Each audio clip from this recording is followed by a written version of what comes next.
Yeah. So I was doing the last pass on this video, and I was about to post this on the Slayerograms channel, and I kind of realized maybe this is something for the main channel, and if I still want to call this the main channel, I might as well put some videos up on here from time to time. And when it comes to the bigger pieces of the bike, like wheels for example, that's usually something that goes on the main channel in the past. So yeah, I decided to pivot and post this here instead. Now, if you don't follow the Slayerograms channel, that might mean that you have missed these tractor tires that you might or might not have some questions about. But yeah, there's a video about these on that channel if you're interested. But for now, let's dive into these wheels.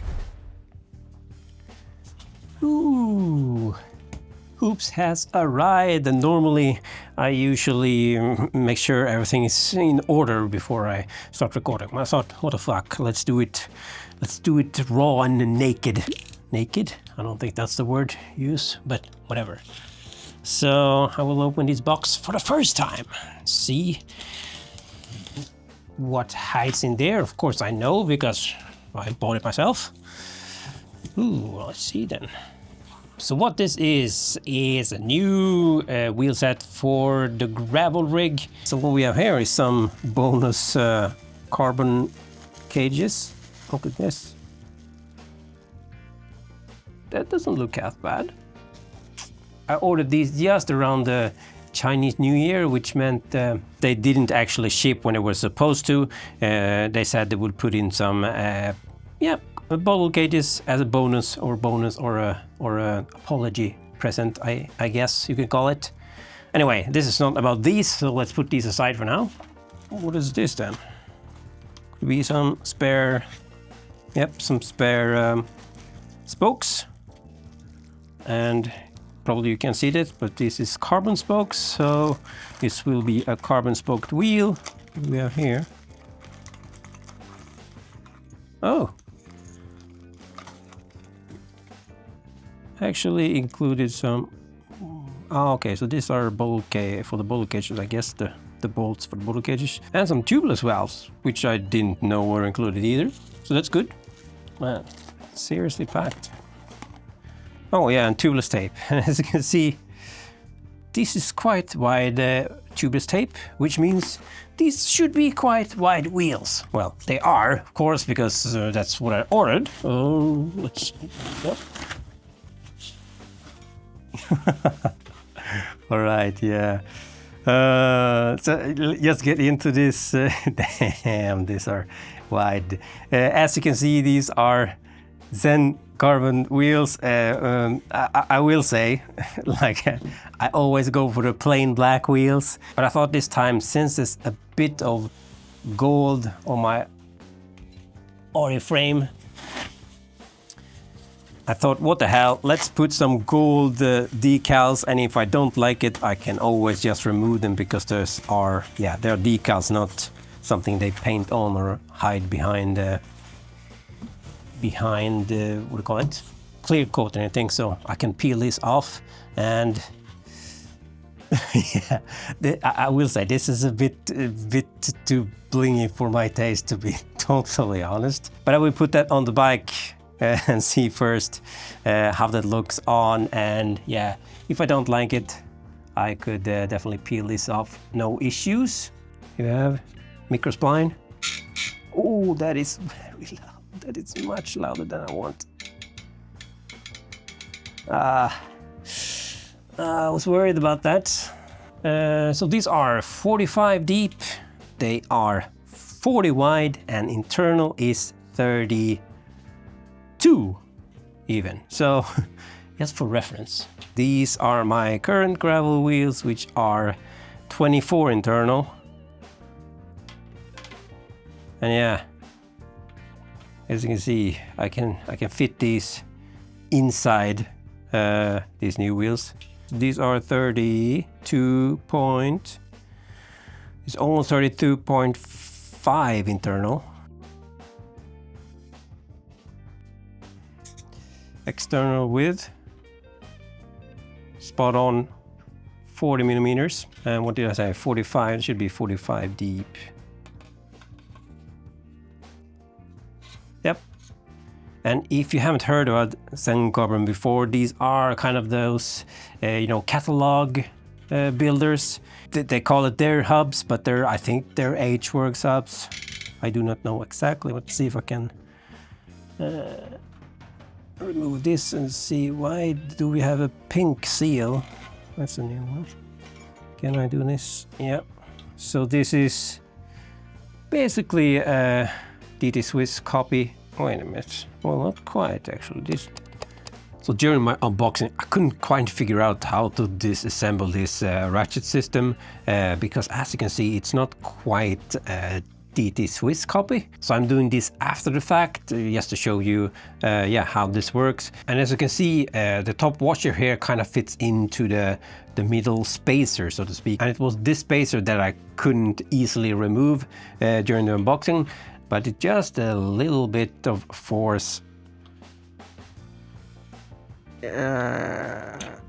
And you can pull that thing out. And the reason it's kind of bit stiff is because inside the spacer you have an O-ring that kind of grabs onto that axle. So anyway, with that off, I can remove the top washer, and you also have the ratchet spring. Which is this flat type, not the round one like you find in the DT Swiss system. And as you can see here, it is a double ratchet. This is a 36 tooth, but as you also can see, it's only a single spring. So you only have the single spring on top, nothing on the bottom. So yeah, that's how that works. So back to what I was saying about the catalog build. There's a few brands out there now that do this kind of stuff.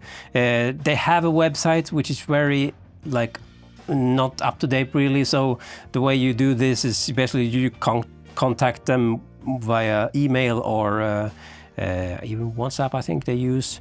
For me it was email, and said like, I've seen the spec for your gravel wheels and I want something with 32 millimeters internal, and I basically want to go as light as possible. And they came back to me with a few different options. In the beginning I was just gonna go as cheap as possible and wide as possible and light as possible, like all the trifecta of impossible tasks. But the options they gave me, there was like one step up gets a bit lighter, one step up gets a little bit more lighter, but these are still under $1,000. But the lightest combination for a gravel wheel set, that it's still 115 kilo weight limit, so I shouldn't need to worry. Obviously it needs to be ridden properly before I can say anything more on that. But speaking of weight, of course, that's the most important thing, as always. Let's put on the rear, 613. Can we do a nice balancing act with the front as well?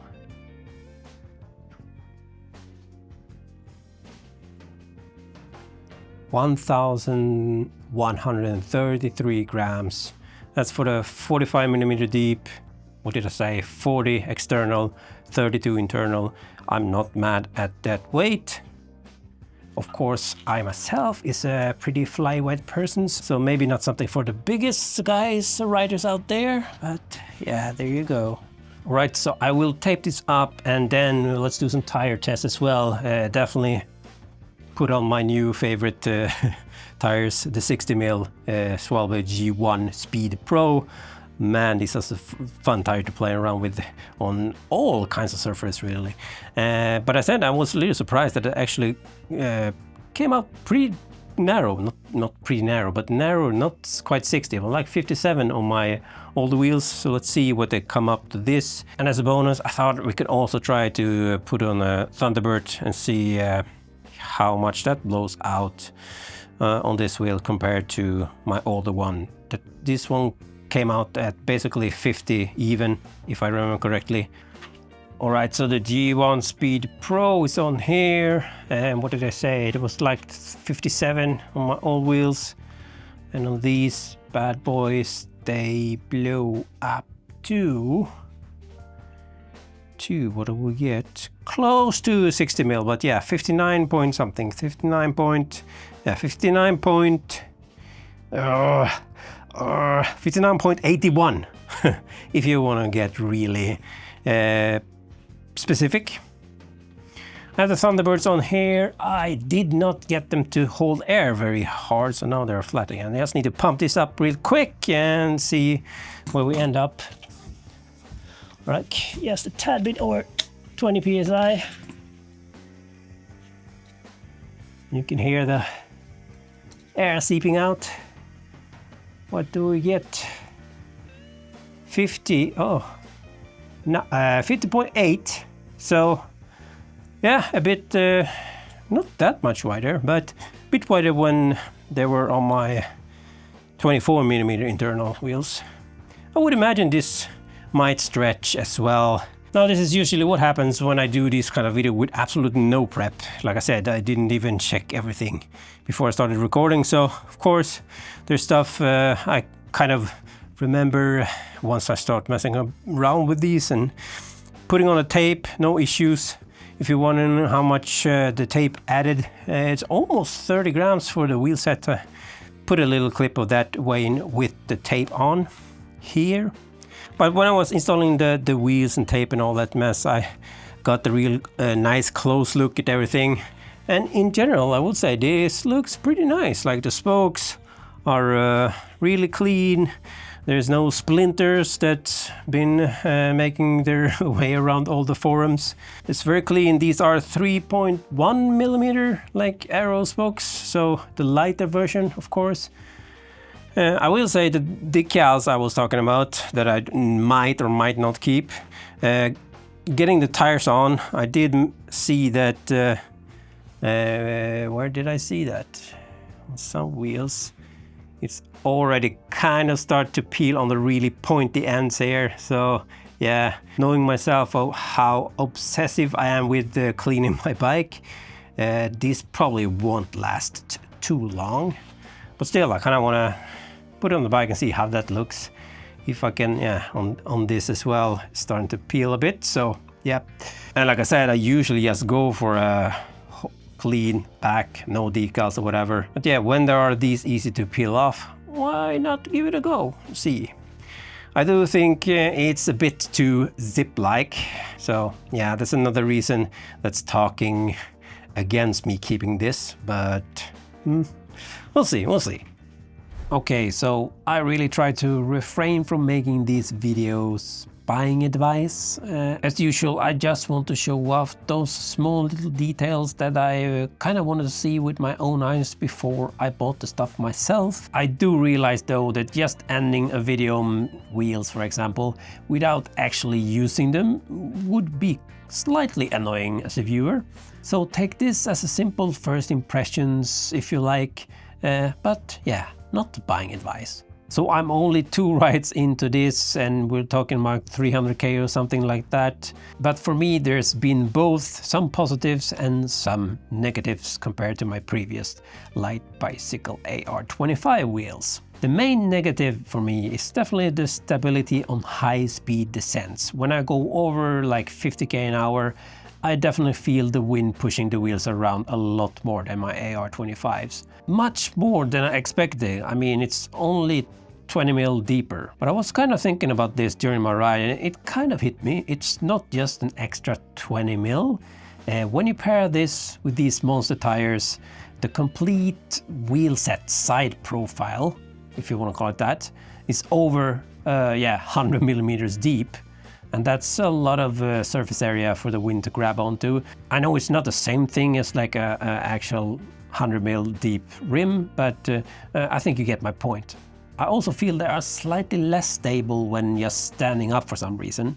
If this has to do with lateral flex, I can basically only speculate. I did a cheeky rim press test and compared them directly with my extra light wheels that also have carbon spokes. Those have 24 spokes per wheel, unlike 20 on these ZEN wheels. And yeah, I can't deny it, the ZEN has a bit more give, but we're only talking a few extra millimeter here. Not that this is a scientific test, of course, but a little visualization, so to speak. And then there's, of course, the noise. Yeah, as you can hear, in the downhills, It's not the most quiet hub in the world, which is a bummer. Not yet. Let's see if we can tweak some noise levels with some grease without totally clogging up the free hub. That will be a project for the future though.